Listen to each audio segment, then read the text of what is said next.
दोस्तों, आप लोग देखते होंगे परिवार में बच्चे माँ को बहुत लाइक करते हैं, पिता को कम लाइक करते हैं।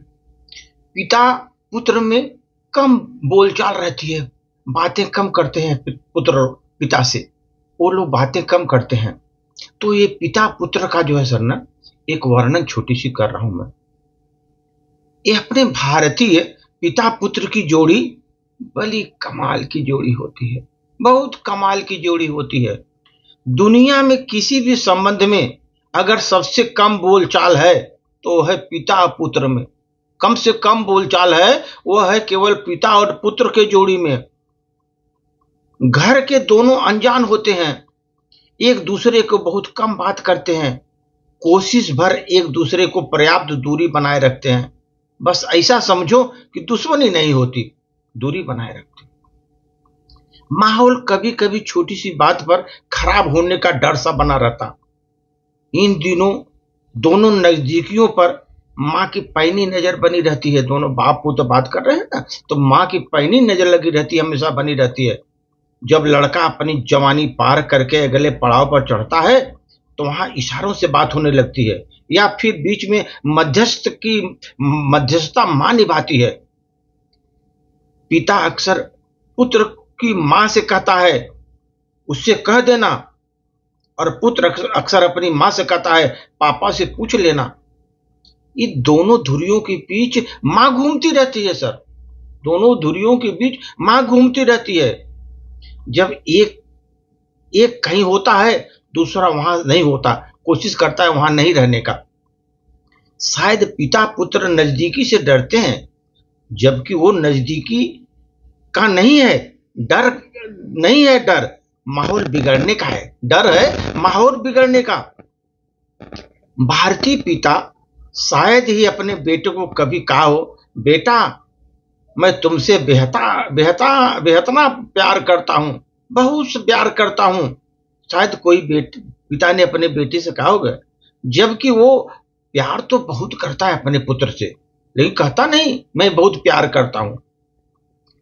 पिता के अनंत रौद्र रूप का उत्तराधिकारी भी वही होता है, क्योंकि पिता हर पल जिंदगी में अपने बेटों को अभिमन्यु सा पाता है, अभिमन्यु सा पाता है कि हमारा लड़का अभिमन्यु की तरह है, कहीं भी उसको वो सेट हो जाएगा, कहीं भी हर रण को जीत लेगा। अभिमन्यु देखता है अपने पुत्र में।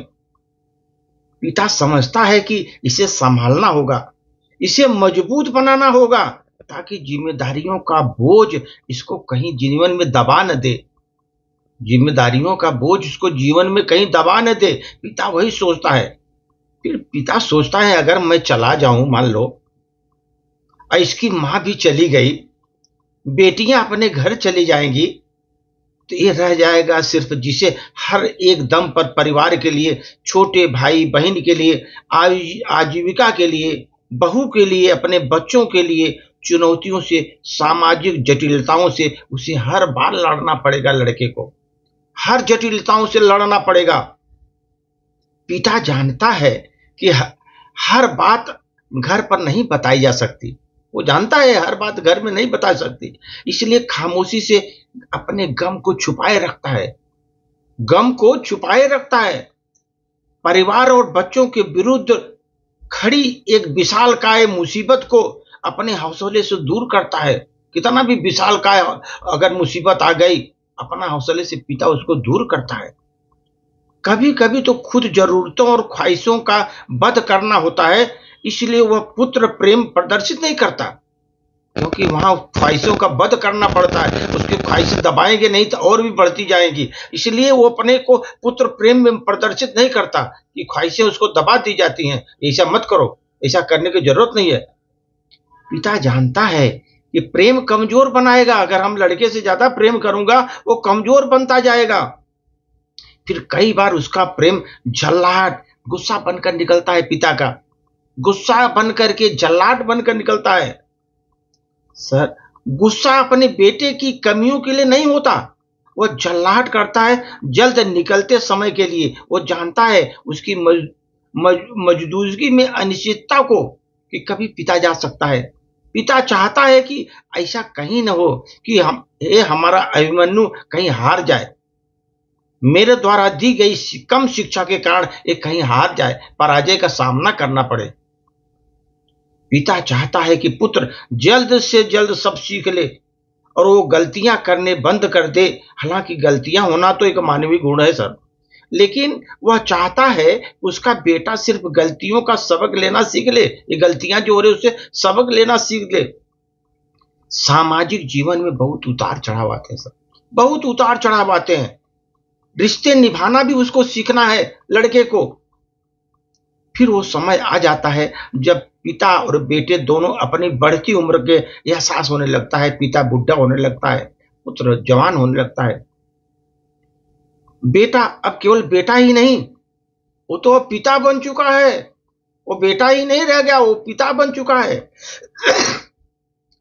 कड़ी कमजोर होने लगती है जब वो पिता बन जाता है लड़का ना, तब कड़ी कमजोर बन जाती है। तब उसको लगता है कि पिता का वैल्यू क्या है, तब उसकी कड़ी कमजोर होने लगती है। पिता की सीख देने की लालसा और बेटे की उस भावना को तब नहीं समझ पाता और सौम्यता से खो देता है। वही समय होता है जब बेटे को लगता है कि उसका पिता गलत है। वही समय है जब बेटे को लगता है उसका पिता गलत है। इसी समय समझदारी से निकालना होता है सर, वरना होता कुछ नहीं। वरना झुर्रियां, बूढ़ा होता शरीर जल्द बीमारियों से घिर जाता है बुढ़ा। फिर सभी को बेटे का इंतजार करते हैं। माँ तो दिखती है पर पीछे रात भर जागा पिता नहीं दिखता, वो रात भर पिता जागता रहता है। वो उसको कोई दिखता नहीं। जिसकी उम्र की झुर्रियां बढ़ती ही जाती हैं पिता की। पिता का अड़ियल रवैये का हो सकता है, लेकिन वास्तव में नारियल की तरह होता है पिता, नारियल की तरह होता है। कब समझोगे तुम बेटे, पिता बोलता तुम कब समझोगे, कब समझोगे मेरे बाप, कब समझोगे दुनिया को।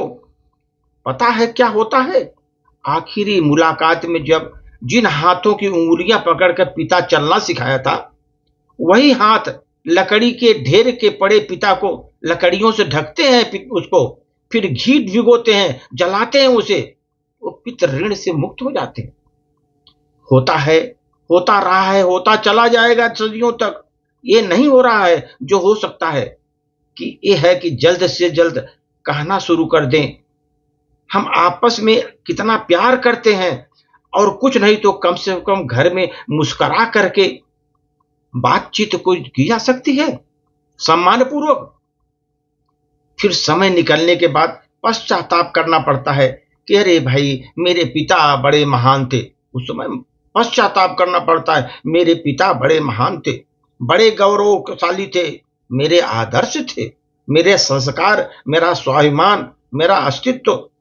मैं तो न तो इस क्रूर समय गति को समझ पाया, न ही आपके दिल की बात में समझ पाया। हम आपसे कितना प्यार करते हैं पिताजी, लड़का बोलता है।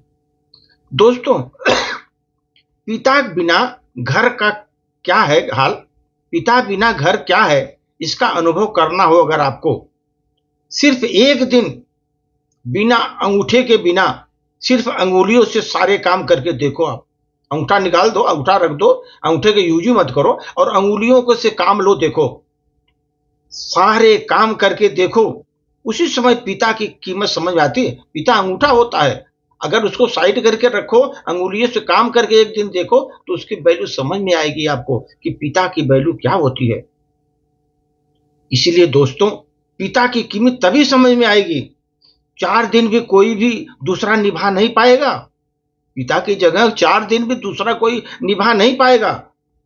जो किरदार एक बाप अपनी पूरी जिंदगी निभाता है सर, पूरी जिंदगी निभाता है वो बाप अपना किरदार, दूसरा कोई निभा नहीं सकता। इसलिए सर, ये पिता को समझने वाली बात है। जब आदमी समय पर पिता को समझ गया, सुधर गया, संवर गया, उन्नति के शिखर पहुंच गया, नहीं समझा वो भी बेकार ही पड़ा हुआ है बेचारा। धन्यवाद।